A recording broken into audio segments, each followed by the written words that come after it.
معلوم ہے آپ کو، جب حضور نے فرمایا تھا اے مدینے والوں بول دو، نکلیں اپنے اپنے گھروں سے، اسلام انہیں آواز دے رہا ہے، نکلیں اپنے اپنے گھروں سے، قرآن کی آیتیں آواز دے رہی، اللہ کے نبی کا عشق انہیں آواز دے رہا ہے، نکلو اپنے اپنے گھروں سے، جن گھروں میں 2 لوگ ہوں ایک نکلے، باپ بیٹے ہوں تو ایک نکلے، ایک گھر میں رہے ایک باہر نکلے، ٹھیک ہے؟ 350 نکلے، بخاری شریف حدیث 308 یا 309 312، سرکار عثمان غنی کو لے کے 313۔ اسی وقت مدینہ شریف میں ایک باپ اور بیٹے تھے، باپ کا نام تھا خیسمہ اور بیٹے کا نام تھا سعد۔ باپ کا نام بولے برکت کے لیے، خیسمہ، اور بیٹے کا نام تھا سعد۔ بیٹے کا نام کیا تھا؟ باپ اور بیٹا دونوں تیار ہو گئے، باپ بیٹے دونوں تیار ہو گئے، اور جانا کس کو ہے؟ ایک کو گھر میں رہنا، ایک کو باہر فوجیوں کے ساتھ جانا، حضور کے ساتھ، دونوں حضور کے غلام۔ باپ نے کہا کہ بیٹے میں جاؤں گا جنگ میں۔ کہاں جانا تھا؟ ولیمے میں؟ بولو بھائی، دعوت تھی ادھر، جنگ بدر میں، لڑائی کے میدان میں، جہاں جسم کے ٹکڑے ٹکڑے بھی ہو سکتے ہیں، سمجھ رہے ہیں؟ جنگ بدر میں جانا تھا۔ باپ کا نام تھا خیسمہ، بیٹے کا نام تھا سعد۔ تو باپ نے اپنے بیٹے سے کہا بیٹے تو کیا کر رہا ہے؟ تو بیٹے نے کہا کہ میں بھی تیاری کر رہا ہوں، اپنی تلوار یہ وہ۔ تو باپ نے کہا نا بیٹے نا، میں جاؤں گا۔ تو بیٹے نے ابو آپ کو پتا ہے وہاں کیا ہوگا؟ وہاں گردنیں کٹتی ہیں، جسم سے خون بہتا ہے، ہاتھ پاؤں الگ ہوتے ہیں۔ باپ نے کہا میرے بیٹے جب تو بیٹا ہو کے اتنا جانتا ہے تو میں تو تیرا باپ ہوں، مجھے کیا بتاتا ہے وہاں کیا ہوگا؟ اللہ اکبر، مجھے کیا بتاتا ہے؟ سمجھ رہے؟ میرے بھائی ہیں شاعر اسلام جناب عظمت مظفر پوری، نعرہ تکبیر، نعرہ رسالت، نعرہ رسالت، نعرہ رسالت، فیضان سرکار غوث اعظم، عظمت غریب نواز، فضائل اہل بیت مصطفیٰ، مسلک اعلی حضرت۔ میرے بھائی مجھے بڑی محبت ہے، ماشاءاللہ حضور کی نعت پڑھتے ہیں، نعت سن کے جائیے گا انشاءاللہ، ٹھیک ہے؟ دیکھیں محمد اللہ کے رسول ہیں، دقت نہیں ہو رہی ہے؟ میرے آقا صلی اللہ علیہ وسلم کے دونوں غلام تھے، باپ بیٹے لڑ پڑے، باپ کا نام تھا خیسمہ، بیٹے کا نام تھا سعد، لڑ پڑے۔ باپ نے کہا میں جاؤں گا، بیٹے نے کہا میں جاؤں گا۔ کہاں جانا تھا؟ جان بھی جا سکتی ہے لیکن دونوں کا جذبہ دیکھیں، کیوں؟ اس لیے کہ وہ حضور ان کے دلوں میں تھے، ان کے دلوں میں حضور تھے۔ ہمارے ہاں تو اندر سے بیویاں پیر پکڑ کے کھینچ لیں، اور تم کدھر جاؤ گے؟ بابا کو جانے دو، ابو کو جانے دو، بڑے بھائی کو جانے دو، اللہ اکبر۔ اور یہاں گر وقت اجل سر تیری چوکھٹ پہ دھرا ہو، جتنی ہو قضا ایک ہی سجدے میں ادا ہو۔ اپنا تو کچھ ہے بھی نہیں، حضور کے نام پر اگر جان گئی تو پھر گئی نہیں آئی ہے، سمجھ رہے ہیں؟ جان دی ہوئی اسی کی تھی، حق تو یہ ہے کہ حق ادا نہ ہوا۔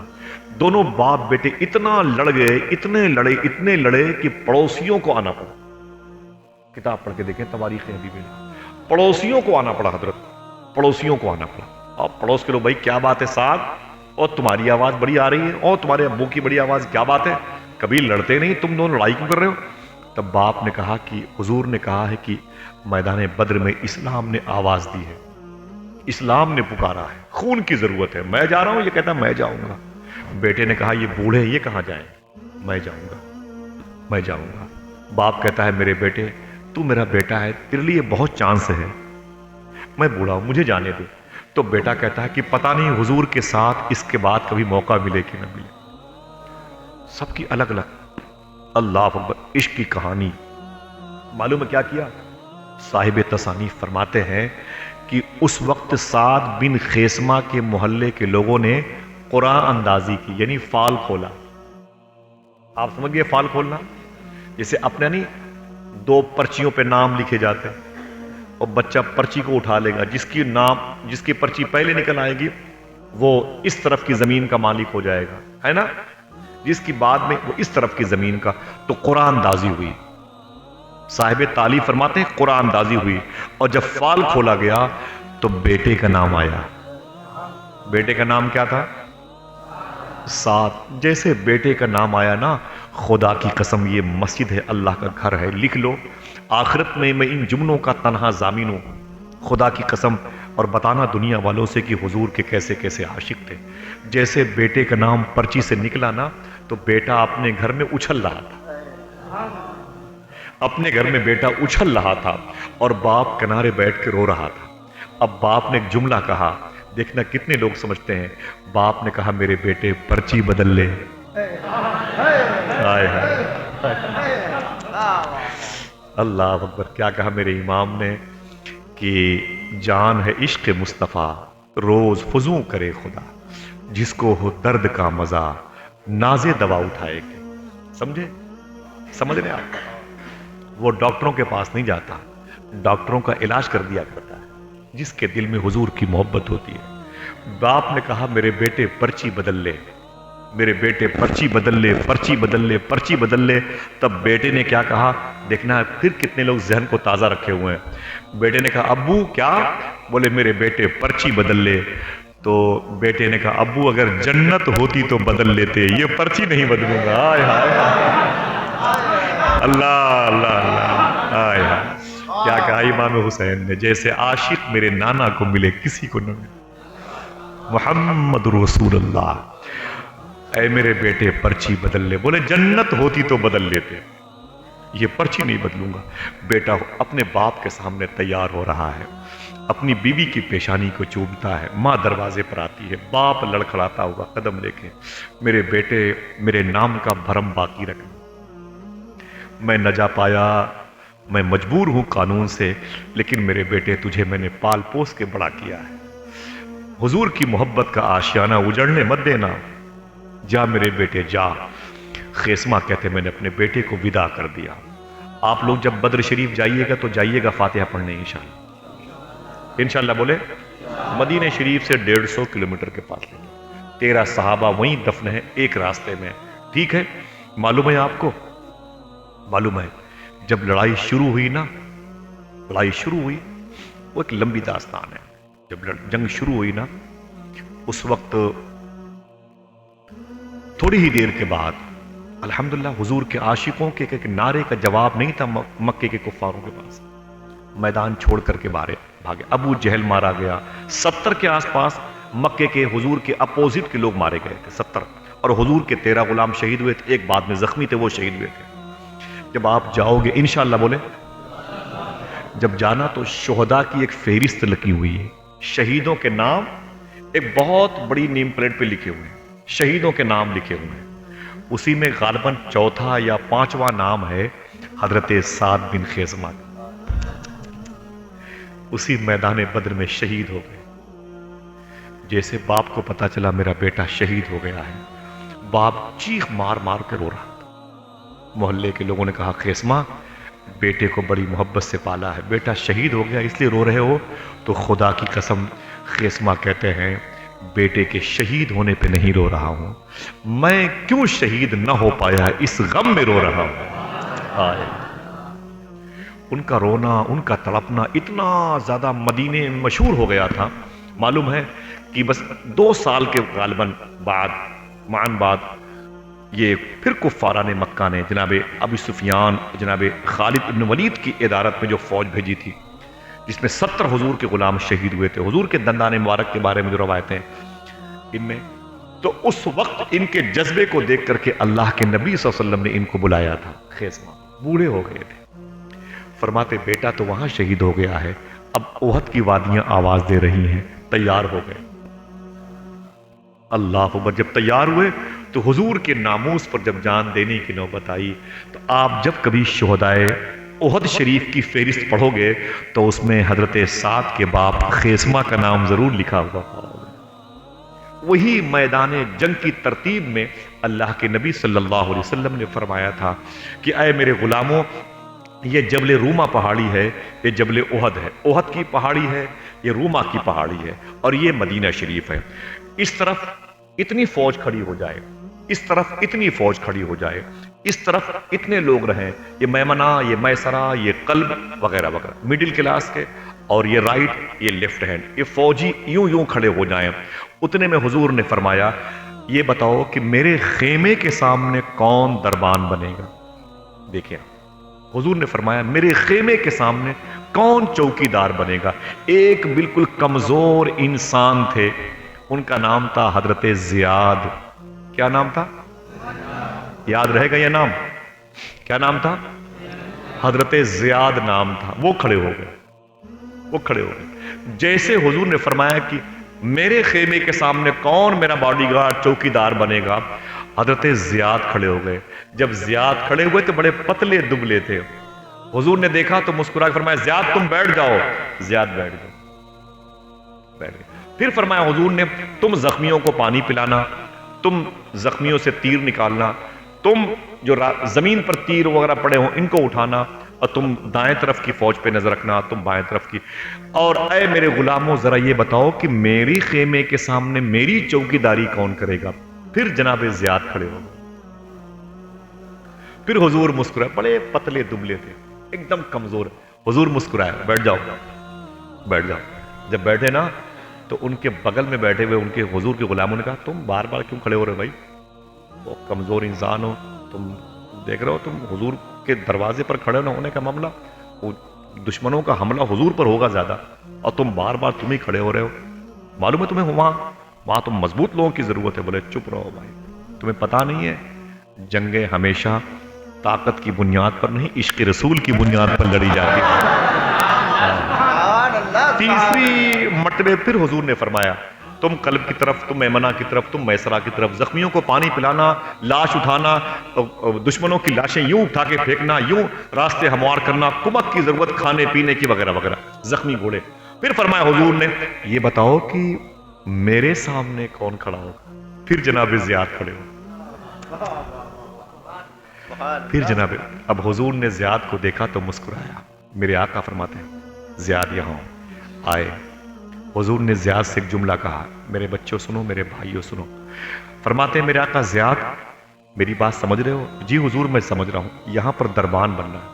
میرے آقا فرماتے ہیں زیاد کب تک کھڑے رہو گے؟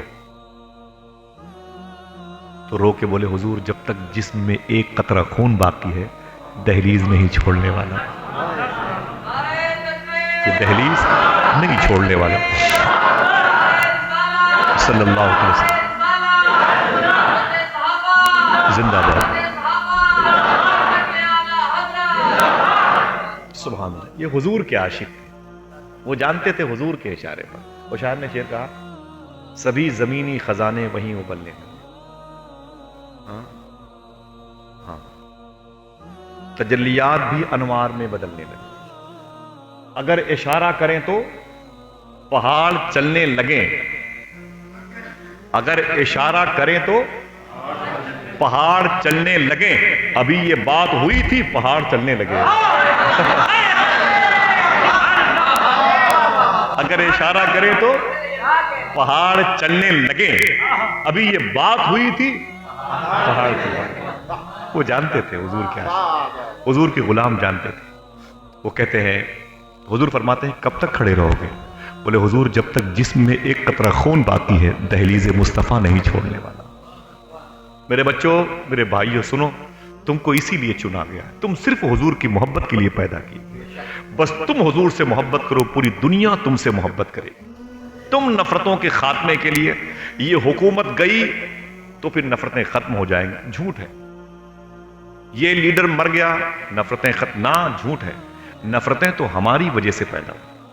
ہم حضور سے محبت کرنا شروع کر دیں، دنیا ہم سے محبت کرنا شروع کر دیں۔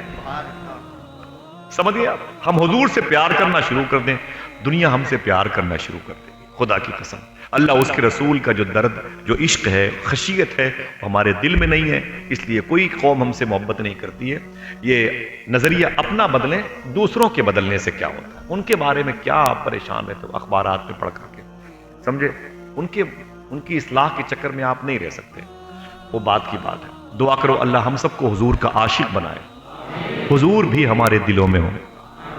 ہم دعا کریں، دعا قبول ہو۔ سنا ہے آپ ہر عاشق کے گھر تشریف لاتے۔ میرے بھی گھر میں ہو جائے چراغا، ہاتھوں کو اٹھا کے بولو میرے بھی گھر میں ہو جائے چراغا۔ میرے آقا صلی اللہ تعالی علیہ وسلم، معلوم ہے کیا، پڑھ دوں میں انشاءاللہ، پہلے تھوڑی سی بات ہے نا بھائی جان، بہت بہت شکریہ۔ سنیں، دیکھیں یہ عشق کی بات ہے، جان ہے عشق مصطفیٰ روز فزوں کرے خدا، جس کو ہو درد کا مزہ ناز دوا ہوگا۔ یہ حضور کا عشق ہے، حضور جن کے سینوں میں ہے وہ دیکھیں وہ کیسے لوگ ہیں، کیسے لوگ ہیں۔ حضرت زیاد نے کہا کہ حضور جب تک میرے جسم کے اندر ایک قطرہ خون باقی رہے گا آپ کی دہلیز نہیں چھوڑنے والا۔ میرے آقا نے جناب زیاد کو سینے سے لگا لیا۔ لگ رہا ہے کوئی آسان ہلکی سی نعمت مل گئی ہے، حضور نے اگر کسی کو سینے سے لگایا تو معمولی بات ہے، یہ بڑی بات ہے کہ نہیں؟ بولے بھائی، حضور نے جناب زیاد کو سینے سے لگایا اور تلوار حضور نے دی، فرمایا زیاد اسے لے لو، کب تک کھڑے رہو گے؟ بولے آقا جب تک یہ جان میں جان باقی ہے، دہلیز نہیں چھوڑنے والا۔ بگل بجا جنگ کا، نقارے بچے، نعرے تکبیر کی صدا بلند ہوئی، اللہ اکبر کے نعروں سے جبل احد کے در و بام لہرائے، جبل روما کی پہاڑی پر عبداللہ بن جبیر کے 49 تیر اندازوں کے ساتھ حضور کے غلاموں کو کھڑے ہوتے ہوئے لوگوں نے دیکھا۔ اہل مدینہ دعاؤں میں لگ گئے، ادھر سے جناب ابو سفیان، جناب خالد بن ولید کی جو اپنی چال تھی، اور پھر وہ دقت، بڑی لمبی کہانی ہے، اس میں جو ہے تھوڑی سی پریشانی ہوئی۔ یہ جنگ احد اوپر نیچے نشیب و فراز گزری ہے، کبھی یہ اوپر کبھی وہ نیچے، اس طریقے سے معاملہ چلتا رہا۔ معلوم ہے 72 زخم آئے تھے حضرت زیاد کو، کتنے؟ 72 زخم آئے تھے حضرت زیاد کو۔ یا محمدہ یا محمدہ یا رسول اللہ یا رسول اللہ کہا، زمین پر گر پڑے، حضور کے خیمے کے سامنے تھے۔ جب زمین پر گر پڑے نا تو حضور کے غلاموں کی وہ ٹیم آ گئی جو زخمیوں کو اٹھا کے لے کے جاتی، لڑائی چل رہی تھی۔ جیسے جناب زیاد کو اٹھایا گیا، اٹھا کے لوگ لے کے جانے لگے، زیاد نے آنکھیں کھول دی، کہا مجھے کہاں لے کے جا رہے ہو؟ کہا کہ تم زخمی زیادہ ہو، تمہیں زخمی کیمپ پہ لے کے جا رہے ہیں۔ بولے واپس لے چلو، میں نے آمینہ کے لال سے کہا ہے جب تک جسم میں ایک قطرہ خون باقی ہے دہلیز مصطفیٰ نہیں چھوڑنے والا۔ سخت سردی میں نمازیں چھوڑ دیتے ہیں، زیادہ کھا لیا تو شکر کے سجدے چھوڑ دیتے، اچھا پہن لیا تو غریبوں سے پیار کرنا چھوڑ دیتے۔ بولے واپس لے چلو، واپس کہاں لے کے جا رہے ہو مجھ کو؟ واپس لے چلو، مجھے کہاں لے کے جا رہے ہو؟ ان کو پتا تھا یہ سچا شعر ہے، یہ سچا شعر ہے، سمجھے آپ؟ جو علامہ حسن بریلوی نے کہا، جب تیری یاد سے دنیا سے گیا ہے کوئی، جان لینے کو دلہن بن کے قضا آئی، سمجھے؟ واپس لائے گا۔ بولے مجھے وہیں کھڑا کرو جہاں حضور نے مجھے کھڑا کیا تھا۔ حضور کے غلاموں نے ان کو سہارا دیا، لوہے کی چھڑ کے سہارے سے اپنا ہاتھ نکالا، ڈھال اپنے ہاتھوں میں لیا، تلوار لی، یوں لہراتے تھے، طاقت ختم ہو گئی تھی، ڈھال سے دشمنوں کا وار روکتے تھے۔ دشمنوں کے وار حضور کے خیمے کی طرف بہت زیادہ تھے۔ حضرت زیاد لڑتے لڑتے تقریباً 92 یا 93 زخم آئے، 93 زخم آئے، جب تک برداشت کرتے رہے، برداشت کرتے رہے۔ اب جب آخری چیخ ماری تو بولے یا محمدہ یا محمدہ یا رسول اللہ یا رسول اللہ کہہ کے جب زمین پر گرے تو حضور صلی اللہ علیہ وسلم اپنے خیمے سے نکل کے باہر آ گئے۔ معلوم ہے آپ کو، اللہ کے نبی صلی اللہ علیہ وسلم اسی زمین پر بیٹھ گئے جہاں حضور کے غلام لیٹا ہوا تھا۔ حضور جب بیٹھے تو حضور نے جناب زیاد کا سر اپنے مبارک ران پہ رکھ لیا۔ اللہ اکبر، عمر بھر کی بے قراری کو قرار آ ہی گیا۔ اللہ اکبر اللہ۔ جب تیری یاد سے دنیا سے گیا ہے کوئی، جان لینے کو دلہن بن کے قضا آئی۔ کیا کہا علامہ حسن، میں کیوں کہوں مجھ کو یہ عطا ہو وہ عطا ہو، وہ دیجئے جس سے میرے گھر بھر کا بھلا ہو۔ اللہ اکبر اللہ۔ فرماتے ہیں حضرت زیاد حضور کی ران مبارک پر سر رکھے تھے، خون نکلا جا رہا تھا اور لڑائی شباب پر تھی۔ اچانک اللہ کے نبی صلی اللہ تعالی علیہ وسلم نے کیا دیکھا؟ زیاد اپنی آنکھیں کھول رہے ہیں، یوں کھولتے تلواروں کی زخم کی وجہ سے خون کی جو چھینٹیں یہاں آئی تھی نا، نکلے ہوئے تھے لکیریں دھار خون کی، اس سے آنکھوں میں پلکوں کو کھولنے میں دقت ہو رہی تھی۔ حضرت زیاد جب یوں کھولتے نا، پہلے کھولا تو دیکھا تو سامنے حضور کا جلوہ ہے۔ اللہ اکبر، جلوہ مصطفیٰ دیکھا۔ جناب زیاد نے اپنی پلکیں بار بار کھولنے کی کوشش میں لگ گئے، لیکن زخم کی وجہ سے پلکیں بند ہو جاتی تھیں۔ حضور کو احساس ہوا کہ زیاد کی آنکھیں کھلتی ہیں، بند ہوتی ہیں، تکلیف ہوتی ہے، تو اللہ کے نبی صلی اللہ علیہ وسلم نے اپنا داہنا ہاتھ زیاد کی آنکھوں پہ رکھ دیا تاکہ زیاد اپنی آنکھیں نہ کھولیں۔ آنکھوں کی ایریے میں زخم کی وجہ سے دقت ہو رہی ہے۔ جناب زیاد نے اپنے زخمی ہاتھوں کو اٹھایا، اللہ کے نبی صلی اللہ علیہ وسلم کی مبارک انگلیوں کے پاس لے آئے اور حضور کی انگلیوں کو ہٹانا چاہا اور بولے آقا، اپنی آخری ہچکی لیتے ہوئے، سرکار اپنی انگلیاں ہٹا لیں، اپنی انگلیاں میری آنکھوں سے ہٹا لیں۔ حضور نے فرمایا کیوں؟ تو جناب زیاد کے آخری جملے ہیں، آقا موت کا فرشتہ میرے سامنے کھڑا ہے، زخم بہت زیادہ ہے، خون زیادہ بہہ گیا ہے، اب میرے اندر اتنی طاقت نہیں ہے کہ میں آپ کے قدموں کے قریب غلام بن کے کھڑا ہو جاؤں۔ سرکار میری روح نکلنے والی ہے، اب تھوڑی دیر کے بعد موت کا فرشتہ مجھے اللہ کے حضور لے کے جائے گا۔ فرشتے رحمت کے جب مجھے لے کے جائیں گے اللہ کے حضور، تو اللہ مجھ سے پوچھے گا زیاد کہاں سے آ رہا ہے؟ آنکھیں ہٹائیے تاکہ آپ کا چہرہ دیکھوں۔ رب پوچھے کہاں سے آ رہے ہو؟ تو کہہ دوں گا کہ تیرے حبیب کا چہرہ دیکھ کر کے آ رہا ہوں، جلوہ مصطفیٰ دیکھ کر کے آ رہا ہوں، رخ پاک مصطفیٰ کی تلاوت کر کے آ رہا ہوں۔ جبین کی ہر شکن کا مرتبہ فرمان جیسا تھا، بدن کی رحل پہ چہرہ کھلے قرآن جیسا تھا، نہ کرتی کیسے خوشبو سے وضو گلیاں مدینے کی، نبی گلدستہ تھے شہر نبی گلدان جیسا تھا۔ اے لوگوں، تمہیں پتا ہے اللہ کے نبی صلی اللہ علیہ وسلم کا عشق جن کے دلوں میں سما جاتا ہے، وہ کہیں بھی رہتے ہیں، لوگ کہتے ہیں یہ وہ خوش قسمت دل ہے جس دل میں حضور رہتے ہیں۔